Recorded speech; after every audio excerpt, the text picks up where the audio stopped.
Descubre la belleza de la naturaleza en tu hogar. Con Arrow and Art, cada acuario es una obra de arte. Descubre la pureza y el lujo en cada baño. Azomali, México. Tu santuario personal.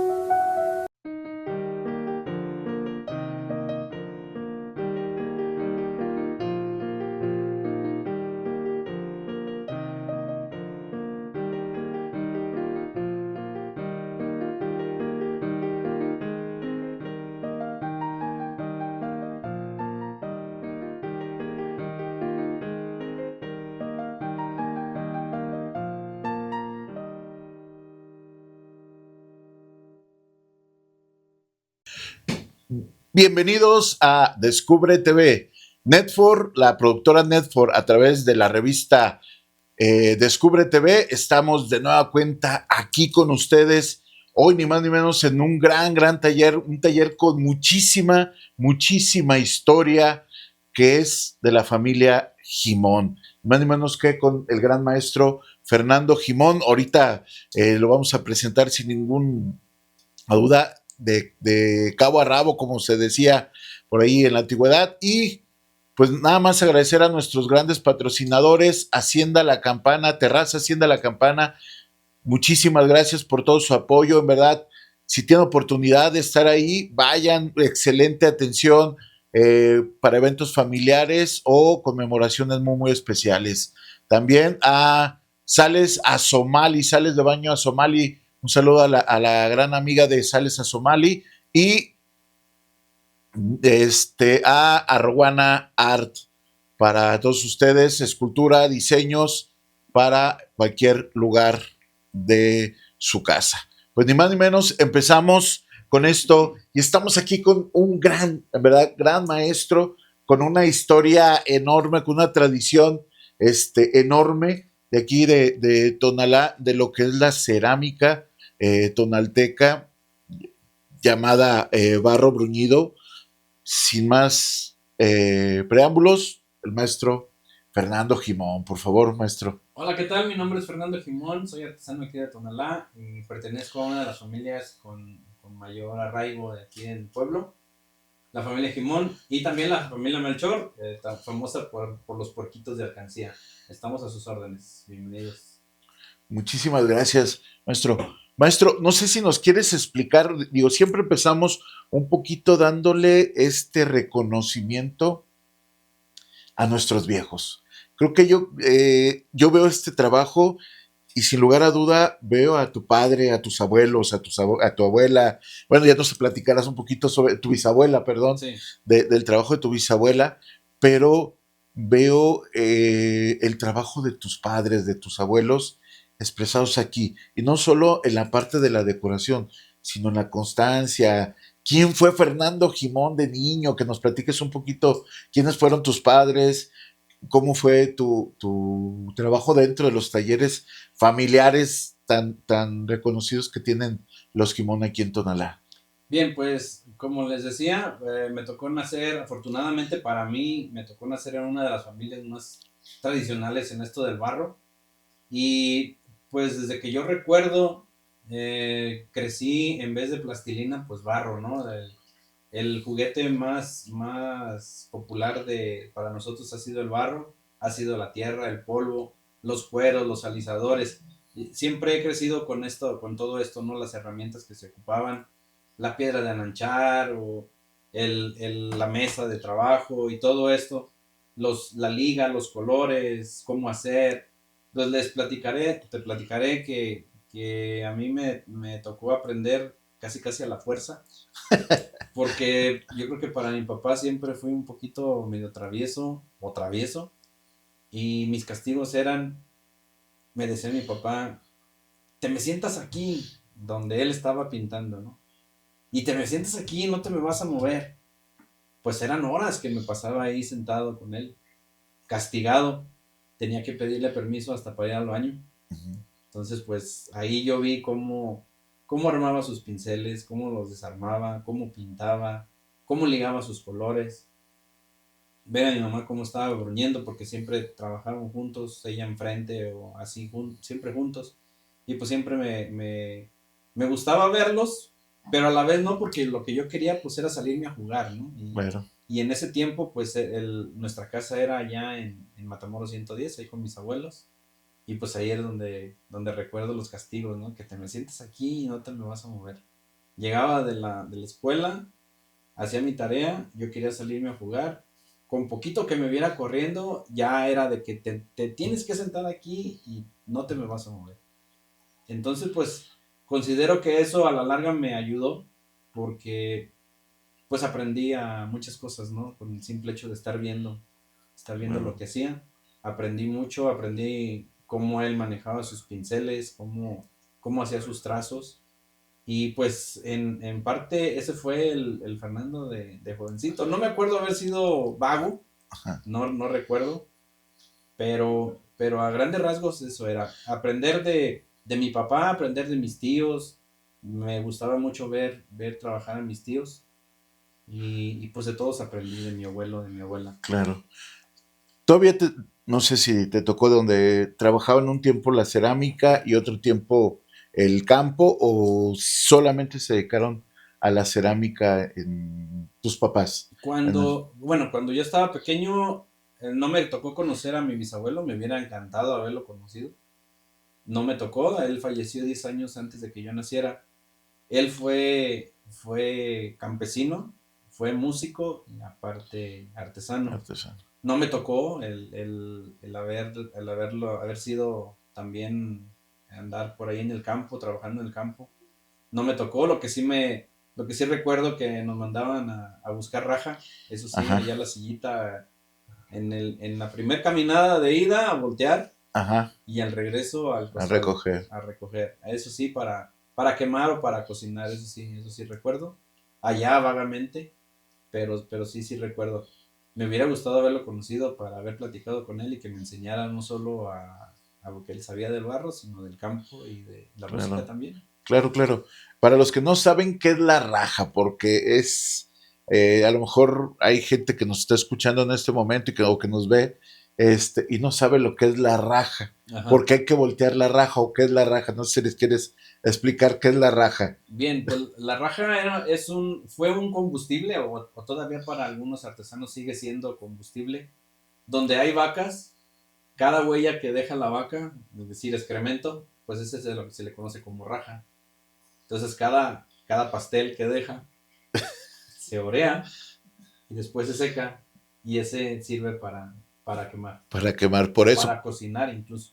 Sí, justamente había ciertos dulces que se hacían directamente en la raja, que En la se raja. quemaba y se tostaban en la raja, sobre todo de Claro, maíz. claro. Recuerda por ahí algunas. Entonces la raja es esta parte, por eso decía, cuando íbamos caminando, se volteaba para que se oreara del otro Sí, lado y ya de regreso, pues ya se iba echando al costal así es. para encender ya sea el fogón o el El horno, horno, así ¿no? es. Así es. Justamente. Fernando Jimón, ¿en qué momento ya entra al taller a trabajar como tal? ¿Y qué fue lo primero que hiciste, Fernando? Bien, pues como te decía, cuando regresaba de la escuela, pues hacía mi tarea, me gustaba mucho dibujar, me pasaba horas dibujando. Y en mis ratos libres me iba a ver a mi abuela trabajar, a mi papá no tanto porque pues ya sabía lo que hacía y si me veía pasar me volvía a sentar, ¿no? Entonces le buscaba la vuelta y llegaba con mi abuela a verla trabajar sus miniaturas.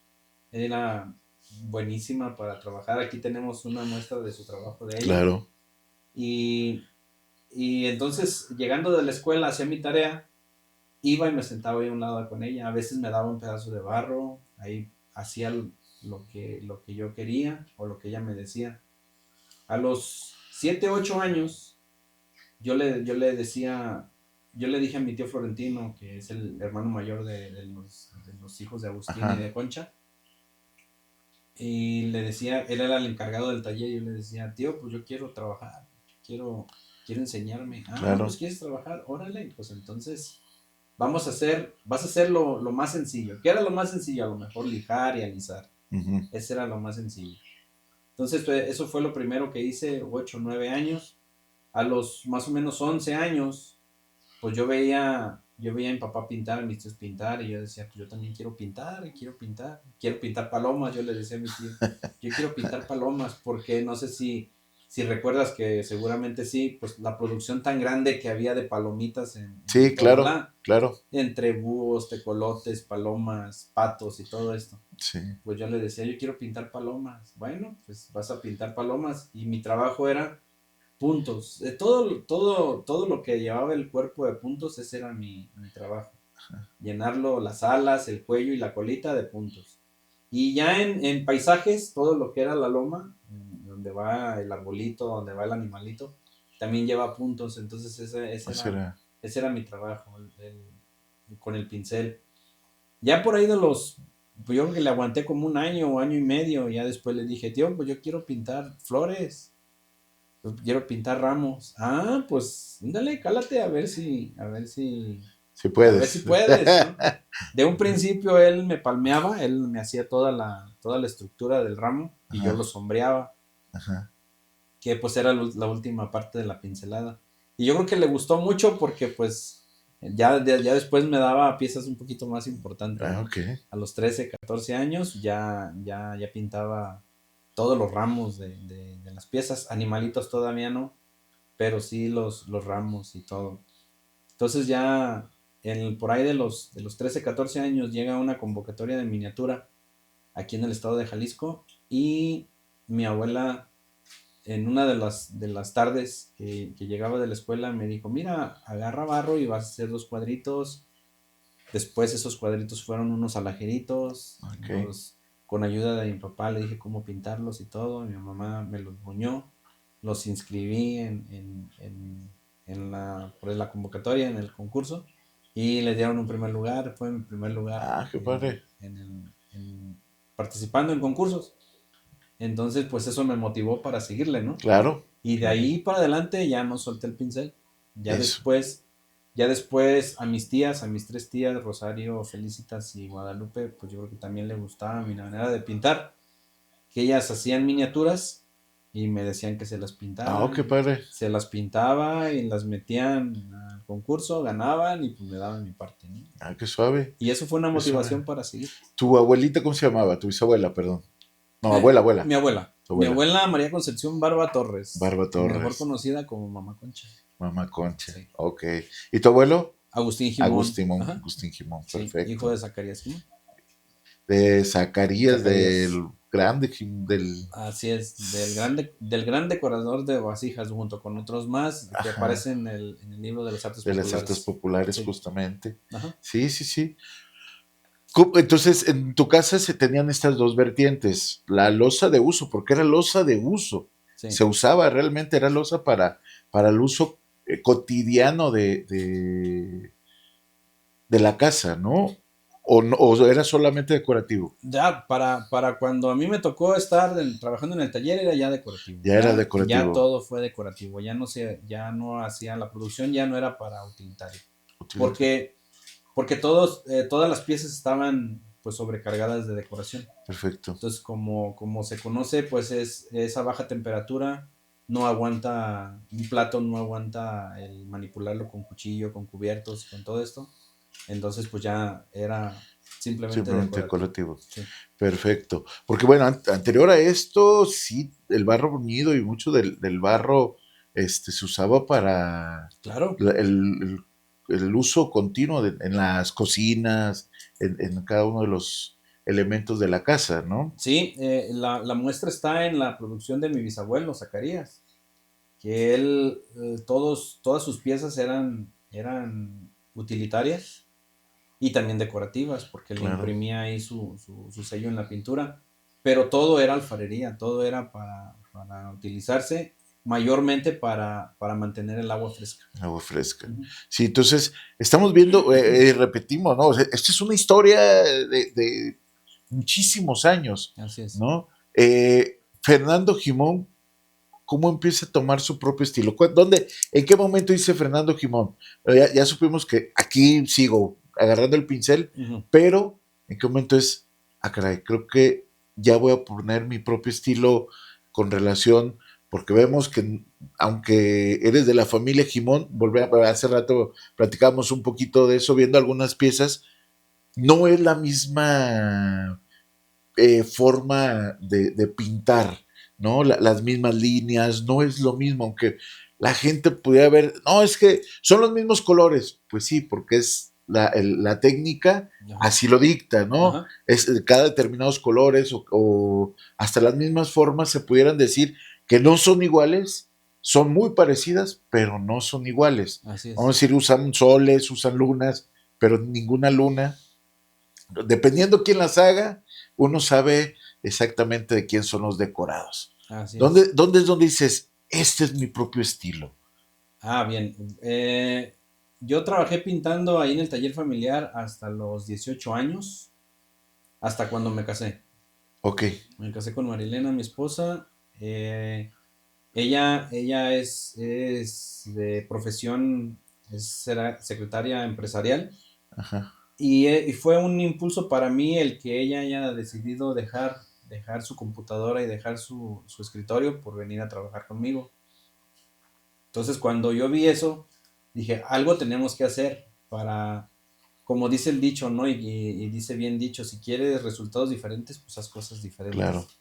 Entonces, lo que yo veía con el trabajo de mi familia es que muy pocas piezas grandes ellos hacían, de una medida de 35 o 40 centímetros para abajo. ajá, Entonces yo dije, no, pues yo tengo, si me gustó la idea de competir en los concursos, claro, si yo quiero pelear por un premio más o menos bueno, pues tengo que hacer piezas grandes, ¿no? claro, Entonces, cuando nos casamos, yo dejé de trabajar el barro un año.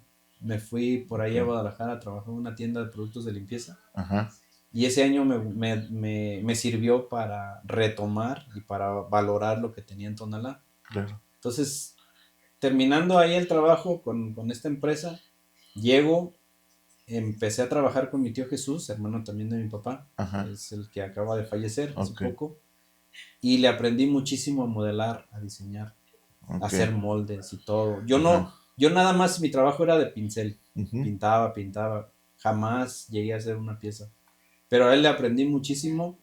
Y cuando llega una convocatoria por ahí en el 2006, dije, no, tengo que hacer una pieza grande. claro, Grande para los tamaños de la familia, ¿no? Pues hice una pieza más o menos como de unos 65 centímetros de alta, ok, que ya era muy grande para lo que hacíamos en la sí, sí, sí, familia. Y la pinté y le dieron un primer lugar en barro bruñido. ok, Entonces ahí ya vi que sí se puede y se puede competir contra artesanos muy buenos en Tonalá, claro, claro, que muy difícilmente les puede uno ganar, ¿no? En estos concursos. ajá, No, pues sí se puede. Pues al siguiente año repetimos. ok, Y al siguiente año igual. Entonces, pues eso me motivó para seguir y para ahora sí que ir perfeccionando mi estilo y pues es lo que ahorita estamos haciendo. Y me dicen, es que tú utilizas otros materiales. No, son los mismos, nada más utilizados de diferente manera, claro, claro, pero claro, siguen siendo los mismos. claro. Eh, el barro bruñido, ¿cuáles son los colores característicos del barro bruñido de los Jimón, por ejemplo? O las formas específicas de los Jimón, ¿no? Porque veo que los grises también los encontramos, por ejemplo, con don Amado Galván, que usa Ajá, mucho sus grises, sí. pero acá veo también mucho blanco, ¿no? Sí, bueno, Amado Galván fue hermano de mi bisabuela Petra, Oh, ok, ok, ok, esposa de Zacarías Gimón. ok, Entonces, mi papá, mi tío Florentino, mi tío Francisco estuvieron muchísimo tiempo trabajando ahí en el taller del tío Amado. Mi papá, puedo decir que es el que tiene el estilo más parecido al tío Amado ok, Galván, más que incluso que sus hijos, ajá, que Carlos, que Chon. Entonces, pues ellos se traen esa misma escuela, se la traen a cada uno de sus talleres y por eso es la producción de los de grises. los grises, A mí me hubiera gustado o me gustaría conocer una pieza de bruñido de mi bisabuelo. Nada más ahorita lo que podemos ver son piezas de bandera, ok, pero no de no de bruñido. bruñido, No, porque no hay un registro que tú digas, esta pieza está firmada por Zacarías. No, las únicas piezas que podemos ver de él en barro banderas son los que están en el Museo Regional de la Cerámica. Sí. Pero en el libro de las artes populares, él está pintando bruñido. Justamente. Sí. Sí. Entonces, pues a mí me gustaría conocer su estilo.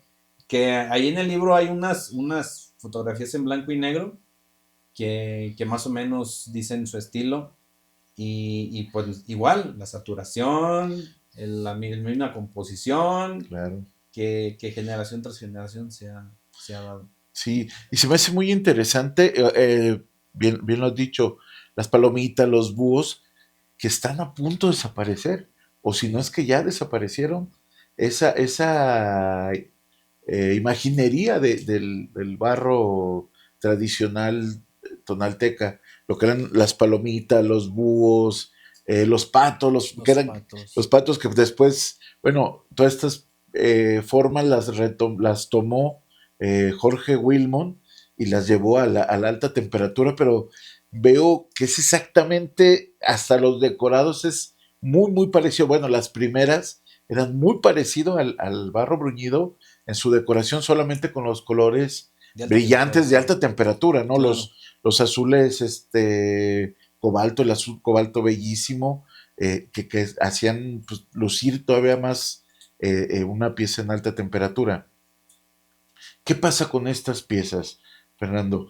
¿Tú sigues teniendo moldes? ¿Sigues haciéndolas? No. O No, a menos de que alguien las llegara a pedir, yo las hago, pero no, yo considero que junto con el estilo también hay una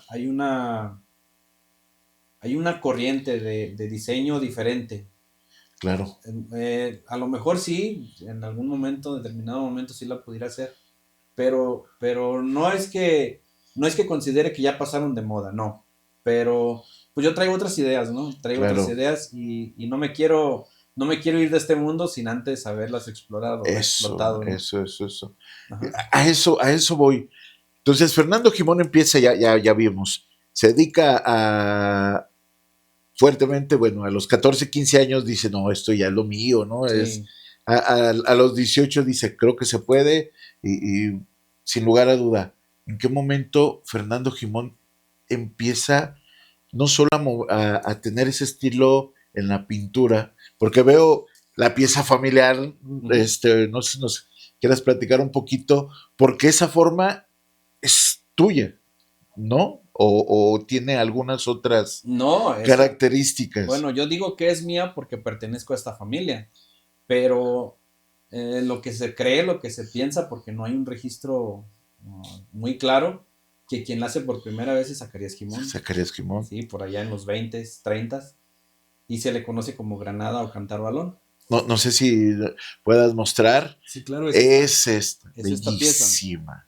Es esta pieza que son 12 partes unidas. Entonces hay que tener el cuidado de irla uniendo en su momento para que después no se rompa. Y Claro. su tapa, ¿no? Justamente. ¿Qué es? Pues es un cántaro. Es un cántaro para mantener el agua fresca. Creemos que así ocurrió. Lo que antes era un cantarito normal para el agua, pues era este modelo. Entonces se llena de agua y se tapa con un tepalcate o con un plato de barro. El agua empieza a sudar el cántaro y por lo que suda el aire refresca la parte de afuera, pero también refresca la parte de dentro. Claro. Entonces todo el agua que se mantiene adentro pues adquiere el sabor al barro mojado, ¿no? Claro. La tierra mojada. Eso es lo agradable de esta agua que se enfría en barro. Aquí, bueno, pero ¿qué pasa con el cántaro? En casa de la abuela materna, Regina, a mí me tocó ver todavía sus cántaros llenos de agua y de ahí nos servíamos agua, un agua súper fresca. Entonces, claro. ¿cómo se servía? De estar así, nada más se vaciaba, se ladeaba y se vaciaba y pues claro. ahí sí se servía, ¿no? Pero llega el momento en que tan húmedo que está el cántaro se rompe. Claro. Entonces, pues hasta ahí era su vida útil. Entonces aquí tuvo a bien el levantar el cántaro, porque pues este sigue siendo el cántaro, pero tuvo a bien el levantarlo, ponerle unas patas para que si sudaba, pues refrescara, pero que ya no se pudiera romper. Claro. Entonces pone esta boca un poco más alta, más ancha para meter el jarro y servirse con el jarro. Y es la función del Del cantarolón. cantarolo. Ajá. ¿Me permites? Quiero comentarles, bueno, los que han tenido cántaros en su casa de barro para el agua, eh, está llorando el cántaro, o los Ajá. cántaros Sí, llorones, los ¿no? cántaros, sí. Que es la filtración, lo que comentaba, por capilaridad, se va humedeciendo y al mismo tiempo se va refrescando. ¿Qué es lo que hace esta pieza? Que es una obra de tecnología, déjame, les digo, por eso quería que lo comentaras. Esto está por encima de la base del cántaro y así el cántaro, bueno, está llorando, sí, pero no se mantiene en el agua y lo protege más por la parte de la, eh, se llama salitrificación de los materiales, porque todas las aguas tienen sales, Sí, absolutamente todas las sí. aguas tienen sales, y el barro, aunque esté quemado, como no está recubierto por algún material vitrificante, Ajá. va a tender a debilitarse con el agua lo va a empezar a erosionar, y entonces con esto evitaban que durara, o sea, duraba más. Ajá. Aparte, la forma es bellísima, quiero que la observen, es una granada como tal, ¿no? Pero vean, bellísima la forma, de una otra forma, tecnología de nuestro Tonalá para Sí, el mundo, para el mundo. ¿no? Voy Sí, a regresarla a su lugar, sí, claro. porque esta parte, la cerámica en Tonalá no solamente era hacer por hacer, o estas son las formas, no, se empieza a evolucionar con relación a las necesidades que se van teniendo en los hogares. Entonces, Jimón, ve todo esto, para mí es como algo súper interesante platicar contigo, Fer, por toda esta tradición enorme de los abuelos y los tíos y toda esta tradición tonalteca que tú has tenido. eh, Vemos toda una evolución en el trabajo. Quiero a lo mejor que nos platiques un poquito cómo era la comida también de Tonala. Uy, uy, No, uy. no, pues. No, pues, ¿qué puedo decir, no? Y sigue siendo. Sí, sí, sí, En casas de familias tradicionales. O sea, me refiero a familias tradicionales porque pues es lo que uno ha comido toda la vida, ¿no? claro. No quiero decir que las familias que no son tradicionales no cocinen rico, no, pues obviamente sí, pero lo que estamos acostumbrados nosotros a comer, no, pues era, ahora sí que el barro va muy ligado a la cocina, ¿no? Justamente. Muy, muy ligado. Entonces, para empezar, los chicharrones de res. Ay, ay, ay. Para hacer esta técnica de barro bandera, nosotros en la familia tenemos dos maneras de hacerla. Una es después de que está bañado, englobado con rojo, o se bruñe para piezas un poquito más importantes, o se enceba con Claro, cebo de riñonada de res. ¿Y cómo es que hacemos el cebo? Bueno, pues para el cebo vamos a la carnicería, pedimos riñonada de res.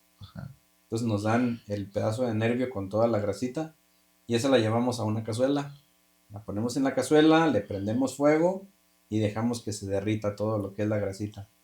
Después esa grasita hay que colarla, la ponemos en un recipiente de plástico de barro mayormente, y se va a endurecer, se vuelve sólido.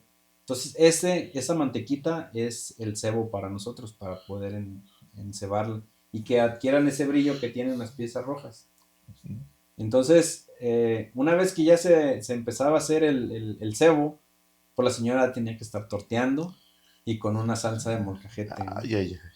Para que una vez que ya sacamos el cebo, quedan el nervio ya El doradito, chicharroncito. chicharroncito, Ay, uy, uy. una tortilla y con su salsita, ¿no? Sí, sí, sí. Para empezar, pues, y luego más, cuando se acercaban fiestas, bodas o quinceañeras, las comidas tradicionales de Tonalá, ¿no? La boda, las bolitas, Las el bolitas. pipián y el El adobo. adobo. Sí, Sí, claro. riquísimos. Los sábados para mí eran inolvidables con mi abuela porque había, había tortillas recién hechas, de las de dedo, como les decían, Sí. gruesas, hechas por mi abuela, por mi mamá.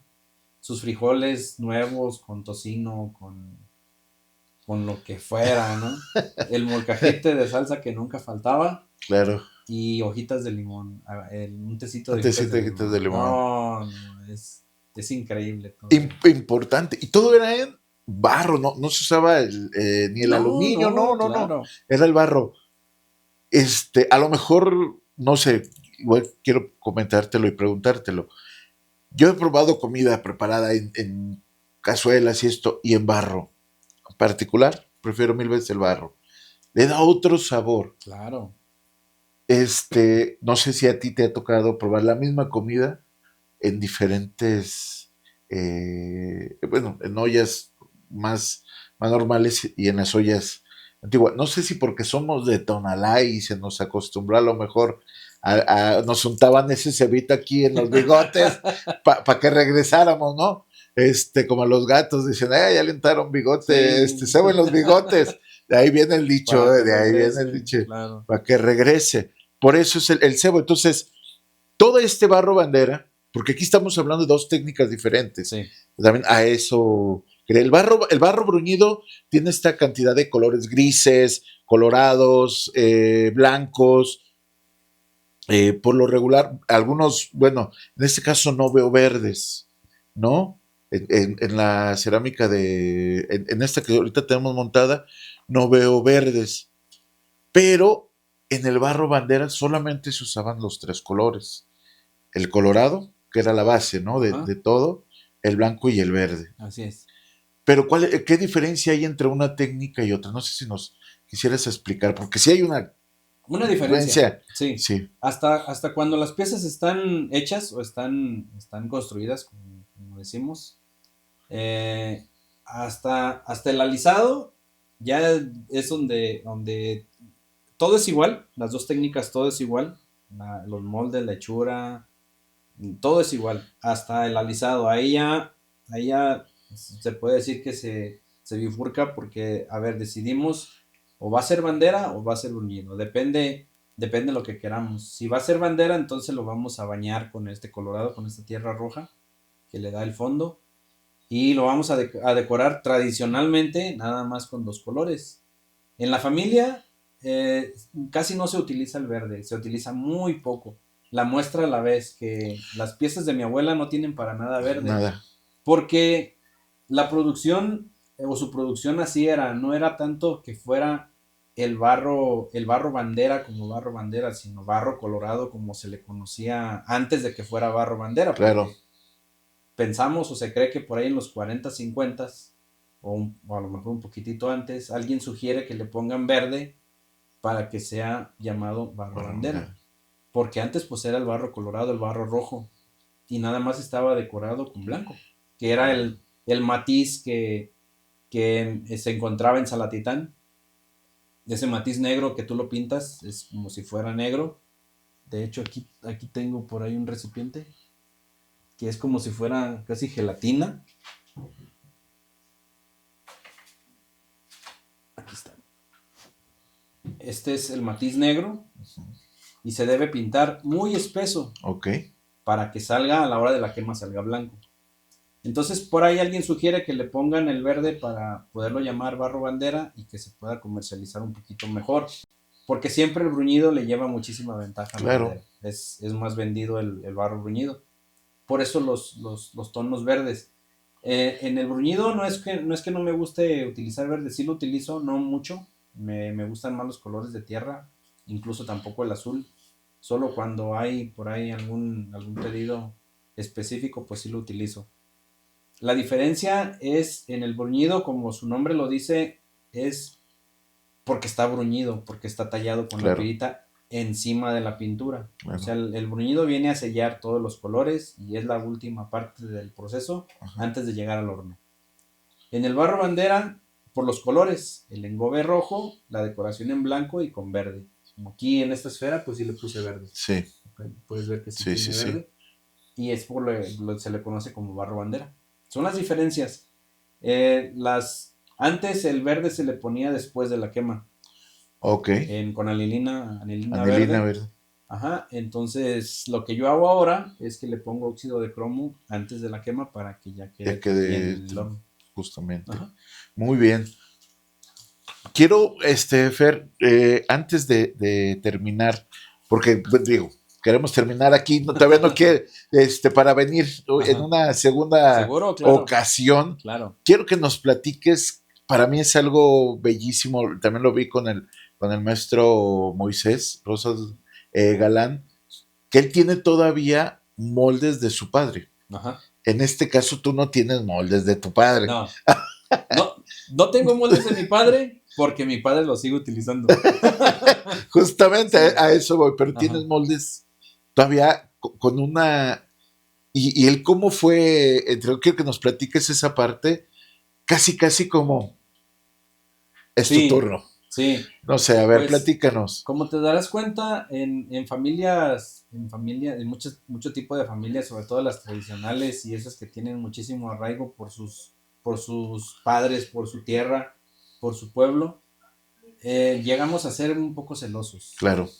Y no queremos compartir con alguien algo que nosotros decimos que es muy valioso para mí.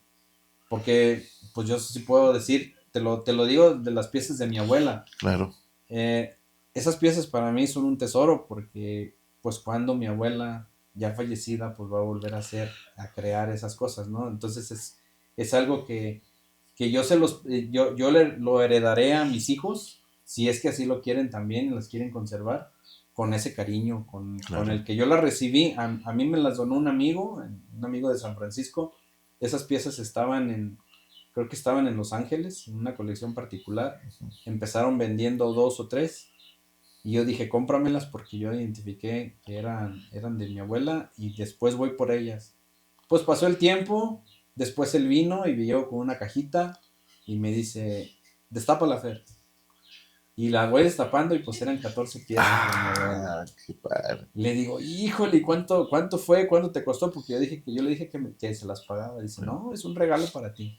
Es un regalo para ti, para tu familia. Claro. Y pues para que tú las tengas. No, pues muchísimas gracias. Un saludo a Gus Vespa que por ahí a lo mejor nos van a ver. Eso con relación a las piezas de mi abuela. Claro. Los moldes de mi bisabuelo. En algún momento, estas, como decimos, uno es celoso de las cosas que nos pertenecen. Claro. Así mi tía Prajedes, abuela, hermana de mi abuelo Agustín. Ella, pues todo el tiempo vivió en casa de mi bisabuelo Zacarías, en la esquina de Matamoros y Javier Mina. Ajá. Y ella todo el tiempo tuvo estos moldes guardados. Todo, muy celosa de los moldes de su papá. Entonces, yo recuerdo que cuando trabajamos en el taller de mi tío Florentino, más de alguno de mis tíos querían tener un molde de su abuelo. Claro. O por lo menos trabajar, sentir el molde. Pues yo creo que sin temor a equivocarme, yo tengo 250, 240 moldes de él. Ok. ¿Cómo estuvo o sea, esta donación, se puede decir? Pues en los últimos días de mi tía Prajedes, estuvo ya un poquito enferma y la sacaban a pasear aquí al andador. Entonces se encuentran a mi esposa, ella y su hija Gloria. Ajá.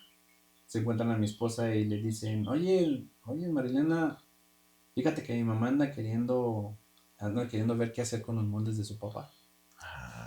Y ella me preguntó que si Fernando no nos quisiera.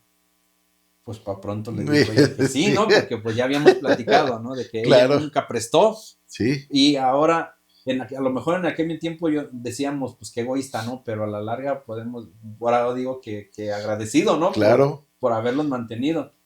Pues entonces le dice que sí, y ya voy, me comunico con ellas y me lanzo de volada antes de que se arrepienta. No, pues ya fueron 4 o 5 cajas de moldes. Y el llegar con los moldes aquí y empezar a verlos, pues te empieza a recordar muchísimas cosas, ¿no? Claro. Las formas, las figuras.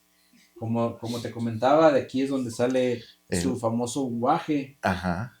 Esta es la parte de arriba del guaje. Sí. Este molde, hay una pieza en el libro de las artes populares de México. Ajá. Donde aparece esta pieza. Esa está hecha con este molde. Ok. Entonces es esa forma. Es esta forma. Sus moldes, algunos todavía mantienen El barro. de la tierra blanda con el sudor Claro. que se va impregnando ahí en el mango de la Sí. agarradera del molde. Y pues ahí pueden ver, ese barro pegado ahí tiene más de 100 años, ¿no? Claro. Entonces, pues todo esto viene como que a traer un poquito más de compromiso. Claro. Lo sentí así, a ver, te paso la estafeta, ahora tú qué vas a hacer con ellos, Con ¿no? ellos. Entonces Claro. ahora, con todo respeto, yo lo recibí con todo gusto, con todo orgullo. Y pues ahora hay que buscar un lugar donde poderlos mostrar para que no quede solo en que, pues yo los recibí, los tengo y los cuido. No, Claro. hay que mostrarlo, porque es parte del guión de la historia de la familia, ¿no? Claro, exactamente esa parte es la historia de una familia que nace del barro y se hace de barro. Así es, así es. Sí, pues muchísimas gracias, Fernando. ¿Dónde te podemos encontrar en redes sociales? En redes sociales, en Facebook como Fernando Jimón Melchor y en Instagram como @Fernando Jimón Melchor. Ok. Quiero comentarles que no solamente Esquimón es una familia completa, tu esposo también hace por ahí miniatura. Claro. Y hace bastante trabajo y es también una de las artesanas que próximamente van a estar aquí con nosotros también en Descubre TV. Tenemos por ahí pensado una serie de puras artesanas, de las mejores artesanas que hemos tenido dentro de Tonalá y ver si podemos ampliar esto muchísimo más. Pues bueno, pues esto es todo por hoy. Muchísimas gracias a nuestros queridos Floor Manager Dani, saludos.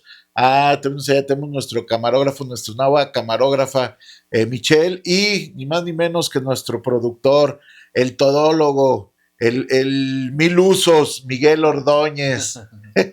Un gran saludo. Recuerden, Descubre TV a través de productoras Netfor. Nefor, ya. Sin la T, ya. Pues agradecer antemano a nuestros patrocinadores. Terraza Hacienda La Campana, ¿verdad? Si tienen oportunidad, visítenla, vayan, vean, observen el espacio muy campirano para cualquier tipo de evento. Sales a Somali y a Rowana Arte para cualquier rincón de su casa. Esto fue Descubre TV, me despido. Síganme, no se les olvide seguirme en Facebook, Escultor Jesús Flores Ríos, en Instagram igual y en TikTok, Tlacuilo Nahual. Con ustedes, muchísimas gracias y nos vemos para la próxima. Hasta luego. Hasta luego.